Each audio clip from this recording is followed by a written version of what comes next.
Good morning बच्चों। The summer of the beautiful white horse पढ़ रहे थे। अभी तक हमने पढ़ा था एरम और मुराद दोनों कजिन्स थे और मुराद एक घोड़ा चोरी करके लाता है एरम के पास और उसे घुड़सवारी करने के लिए अपने साथ ले जाना चाहता है। लेकिन एरम को विश्वास नहीं हो रहा था कि उसके भाई ने घोड़ा चुराया है, क्योंकि उनकी फैमिली फेमस थी अपनी ऑनेस्टी के लिए और अपने ट्रस्ट के लिए। आगे बढ़ते हैं। No member of the Garoghlanian family could be a thief. उसे पूरा विश्वास था कि गरोगलेनियन फैमिली का कोई भी सदस्य चोर नहीं हो सकता। I stared first at my cousin. सबसे पहले मैंने अपने कज़िन की तरफ स्टेयर किया, यानी उसे घूर कर देखा। देन एट द हॉर्स, फिर घोड़े को देखा। There was a pious stillness and humour in each of the. Pious का मतलब होता है पवित्रता और स्टिलनेस का मतलब शांति। तो घोड़े में और मुराद दोनों में ही एक पवित्र शांति थी। एंड ह्यूमर यानी हास्य था। Which on the one hand delighted me, जिससे एरम को खुशी हुई। And on the other frightened me, और दूसरी तरफ मुझे डर भी लगा। मुराद, आई सैड, मैंने मुराद से कहा, where did you steal this horse, तुमने ये घोड़ा कहाँ से चुराया। Leap out of the window, window से बाहर कूदो। He said, if you want to ride, अगर तुम राइड करना चाहते हो। इट वॉज ट्रू देन, यानी ये बात सच है, उसे विश्वास हो गया। He had stolen the horse, कि उसने घोड़ा चुराया है। There was no question about it, इसके बारे में अब कोई सवाल नहीं रहा था। He had come to invite me to ride और नोट एज आई चूज़, वो मुझे इनवाइट करने के लिए आया था, मैं राइड करूं या ना करूं वो मेरी चॉइस थी। Well it seem to me stealing a horse for a ride was not the same thing as stealing something else. यहाँ पर एरम जस्टिफाई कर रहा है घोड़े को चुराने को। वो कहता है कि घुड़सवारी के लिए घोड़े को चुराना चोरी नहीं है, जैसे कि किसी और चीज़ को चुराना चोरी होती है। यानी अगर हम किसी और चीज़ को चुराते हैं और उसे यूज़ करते हैं, वो ख़त्म हो जाती है तो उसे चोरी कहा जाएगा। लेकिन घोड़े को चुराया है क्योंकि वो घुड़सवारी करना चाह रहे थे, ये चोरी नहीं है, क्योंकि उससे घोड़े का कुछ भी बिगड़ने वाला नहीं है। सच एज मनी, जैसे पैसे को चुराना चोरी कहा जाता है, लेकिन घोड़े को चुराना चोरी नहीं होगी। फॉर ऑल आई न्यू, क्योंकि मैं जो कुछ भी जानता था, may be it was not stealing at all, ये बिल्कुल भी चोरी नहीं है।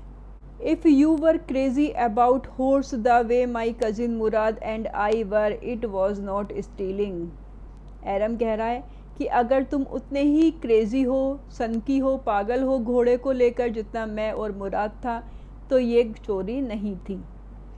It would not become stealing until we offered to sell the horse. ये तब तक चोरी नहीं होगी जब तक हम हॉर्स को बेच नहीं देते। Which of course I knew we would never do, और मैं जानता था कि हम ऐसा नहीं करेंगे। Let me put on some clothes, I said, मैंने कहा मुझे कपड़े पहनने दो। All right, he said, but hurry, जल्दी करो, उसने कहा।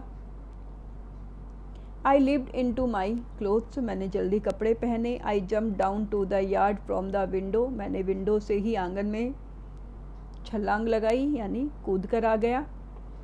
Lived up on to the horse behind my cousin Mourad, और कूद कर घोड़े के ऊपर चढ़ गया मुराद के पीछे।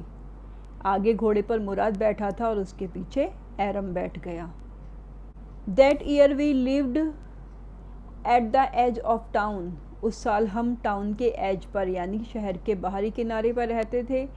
ऑन वॉलनट एवेन्यू, उस जगह का नाम वॉलनट एवेन्यू था। Behind our horse was the country, हमारे घर के पीछे कंट्री साइड थी, यानी गांव था। Vineyard, orchard, irrigation ditches and country roads, उनके घर के पीछे गांव था, वाइन यार्ड थे, ऑर्चार्ड यानी बगीचे, इरिगेशन डिच जो सिंचाई के लिए छोटे छोटे पोंड बनाए जाते हैं, और गांव की सड़कें थी। In less than 3 minutes we were on the Olive Avenue. 3 minute से पहले ही हम ओलिव एवेन्यू में आ गए, यानी घोड़ा बहुत तेज़ दौड़ रहा था। And then the horse began to trot, और उसके बाद घोड़ा और तेज़ दौड़ने लगा। ट्रॉट का मतलब होता है तेज भागना। द एयर वॉज न्यू, हवा नई थी क्योंकि सुबह का समय था। एंड लवली टू ब्रीथ, और सांस लेने में अच्छी लग रही थी।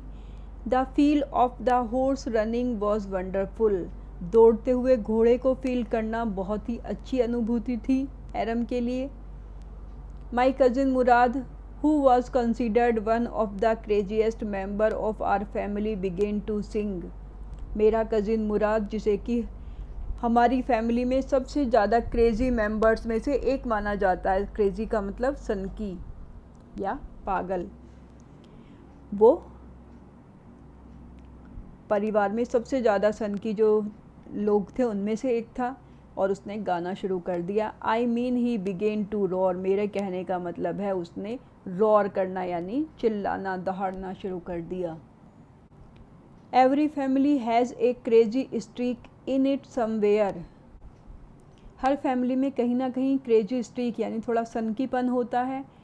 इसका मतलब हर फैमिली में कोई ना कोई व्यक्ति सनकी जरूर होता है। And my cousin Murad was considered the natural descendant of the crazy streak in are tribe, और मुराद हमारी ट्राइब का क्रेजी डिसेंडेंट था, यानी हमारी ट्राइब में जितने भी क्रेजी लोग हुए हैं उनका नेचुरल डिसेंडेंट, उनका नेचुरल उत्तराधिकारी मुराद था। Before him was our uncle Khosrove, उनसे मुराद से पहले अंकल खुसरो उनकी ट्राइब के, उनकी फैमिली के क्रेजी पर्सन माने जाते थे। An enormous man with a powerful head of black hair and the largest moustache in the San Joaquin valley. Uncle Khosrove enormous man थे, यानी उनकी कद काठी में काफ़ी बड़े थे, कद काठी काफ़ी भारी थी। With a powerful head of black hair, काले बालों वाला उनका पावरफुल सर था। And the largest moustache in the San Joaquin valley, San Joaquin valley जहाँ पर वो रहते थे उनमें सबसे बड़ी माउस्टैच यानी मूछें अंकल खुसरोव की थी। A man so furious in temper, और अंकल खुसरो स्वभाव से बहुत ज़्यादा फ्यूरियस गुस्से वाले थे। सो इरिटेबल, बहुत ज़्यादा चिड़चिड़े थे। सो इम्पेशेंट, इम्पेशेंट का मतलब जो धैर्य नहीं रख पाते। That he stopped anyone from talking by roaring, किसी को कि वो किसी को भी बात करने से रोक देते थे रॉर करके, यानी खुद इतनी ज़ोर से चिल्लाते थे कि बाकी व्यक्ति बात करते करते रुक जाते थे। इट इज़ नो हार्म, पे नो अटेंशन टू इट, और वो एक ही डायलॉग बार बार बोलते थे, इट इज़ नो हार्म, कोई हार्म नहीं है, कुछ नहीं हुआ है, पे नो अटेंशन टू इट, इस पर ध्यान मत दो। तो ये डायलॉग उनका हमेशा हर सिचुएशन में वो ये डायलॉग यूज़ करते थे। That was all, no matter what anybody happen to be talking about, कोई बात चाहे कोई कुछ भी बात कर रहा हो, अंकल खुसरो हमेशा यही डायलॉग बोलते थे। Once it was his own son Arak running 8 blocks to the barber shop where his father was having his moustache trimmed to tell him that their house was on fire. एक बार उनका अपना बेटा एरक 8 block दौड़कर आया जहाँ पर उसके फादर अपनी मूछें ट्रिम करा रहे थे, उन्हें ये बताने के लिए कि उनके घर में आग लग गई है।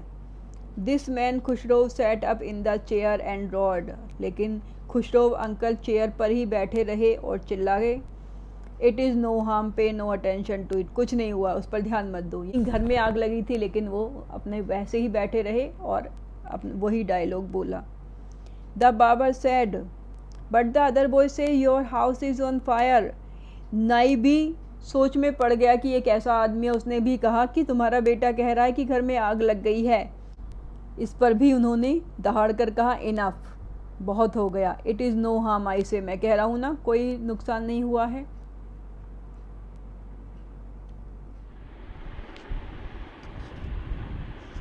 बच्चों आज यहीं तक, इसके आगे कल पढ़ेंगे।